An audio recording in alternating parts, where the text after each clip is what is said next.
This is Talking Back the Night with Kim, and something amazing is happening right across this country. There is a whole band of people who are trying to live a more chemical-free, or toxic-free, if you like, life, and it's a little movement that was started by a lady of the name of Irene. She joins me right now. I'm going to talk to Irene about the nourished life and find out exactly what it is. Hello, Irene. How are you?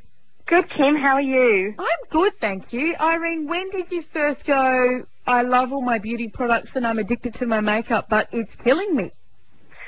There was actually one hugely defining moment for me, and I have always been a huge makeup junkie, and I'd always buy the first thing that I saw on TV, the first thing I had read about in the magazine. And one day I was walking to work and I got to the first step and I couldn't keep walking up the stairs. My legs were so toxic and heavy, I had to sit down and rub them. I just couldn't keep going. And really leading up until that point, for a few months leading into it, I was just really fatigued and really foggy. And that day I just said, I have to just find out what I'm doing to myself. Mm-hmm. And what was the thing that made you connect with the chemicals that are in beauty products with the fact that you were suffering fatigue and tiredness?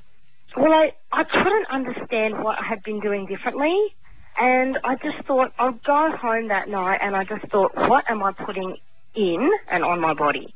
So I went into the bathroom and I did some research, and I stayed up until about 2 or 3 a.m. that night, and I looked up every single ingredient that was in all of these products, and I was almost in tears reading about what each of these products did, where they came from and how they were made and what effects they had on your body.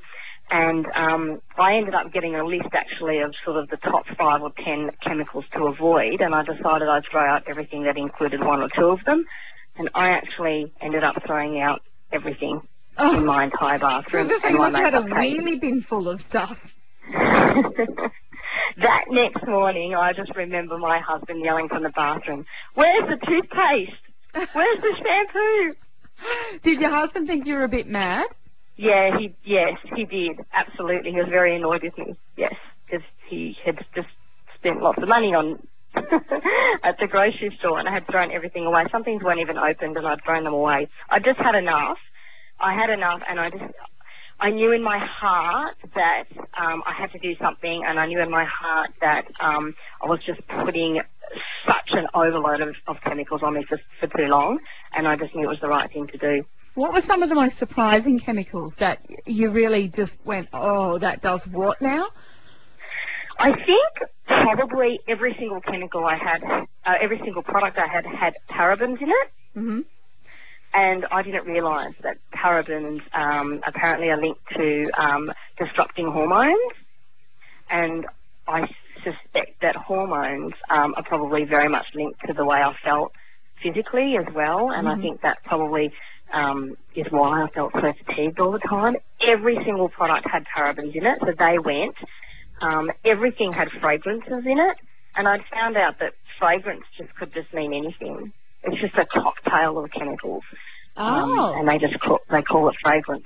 It's sort of like we're not quite sure what to call this thing we've chucked in this product, so we'll just give it that name and hope for the best. Well, exactly, yeah, and who knows, it could be anything, and I don't think they have to tell us what it is, so who knows. That went.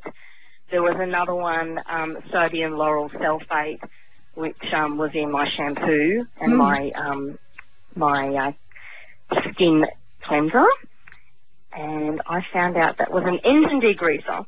Yeah, it's been, that one's actually been copping flack for quite a while now. I remember hearing about it when I was quite young, that the guy, there was a guy working in like a shampoo factory or whatever, and he couldn't understand why when they were working with the chemicals they had to wear protective gear, yet this was stuff that people were using to wash their hair and wash their babies, and he sort of went, this is a little bit strange. I think that's the man that started the New Ways Corporation.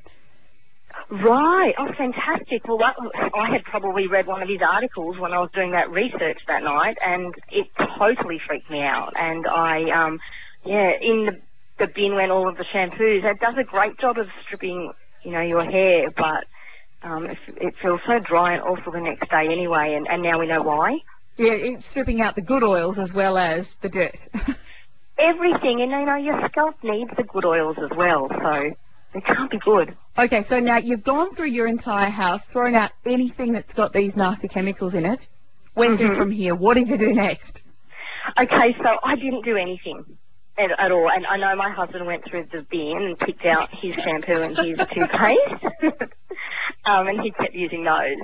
So I basically didn't use anything. I had a rosehip oil, which was just 100% natural rosehip oil. I had that hanging around somewhere, so I'd sort of used that. But I thought, forget it, I'm not going to use anything. I can't begin to tell you how I felt after a week.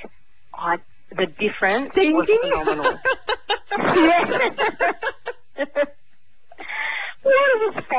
Water was fine. Probably. So I had used, you know, the bare minimum to get me by, but I didn't wear any makeup and I didn't use my normal skincare routine at all. And, gosh, I felt good. I felt that good, and that's why I started my blog. Yes, to record how I felt. Tell me about the blog, because that has just taken off in popularity. Well, I thought I'll just put an online diary together, really just to see and document how I felt. And I thought, imagine if there's other women out there, other mums with kids that are just thinking, gee, you know, what is in this baby shampoo that I'm, you know, washing my child with? I wonder if there's something more natural out there. I wonder if it's doing any harm. I don't know where to start. It's all very confusing. But who else? Is there anyone else like that? So I started my blog, and I started writing about how I felt. I started sharing articles I'd found about what was in these products. And the response was so overwhelming. Within a couple of months, I had been getting thousands of, you know, responses. And I set up a little Facebook page just to see if people wanted to talk about it, and that just took off as well. And the biggest response I had, though, was exactly what you asked me. And so now what do I wear?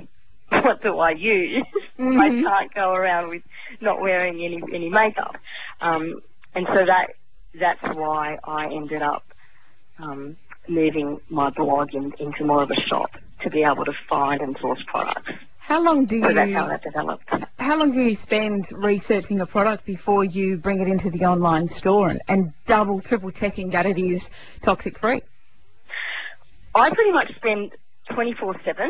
I don't sleep. I spend my entire day researching. As evidenced by the fact that you're here talking to me this late at night, yes.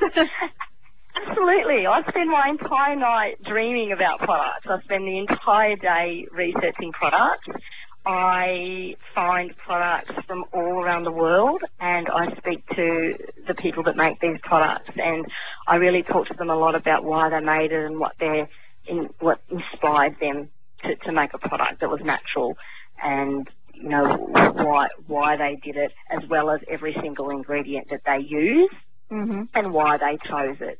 So my biggest criteria would be for every product, it needs to be 100% natural. It has to be 100% natural.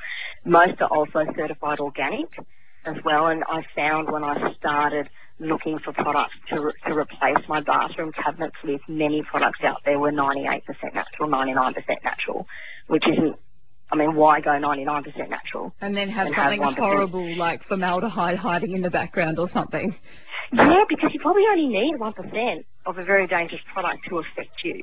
And I'm obviously very sensitive to chemicals, so as I've found. So it had to be 100%, absolutely.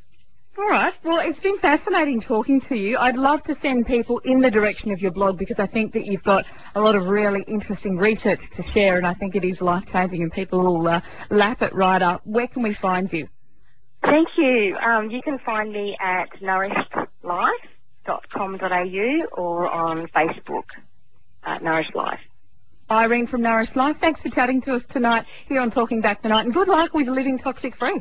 Thank you so much, Kim. Thank you. This is Talking Back the Night with Kim. Perhaps you have a similar story to Irene. Maybe you've made some changes in your life that were health related and it's really worked out for you and you'd just love to share. I'd love to hear from you. 13 27 10. Talking Back the Night.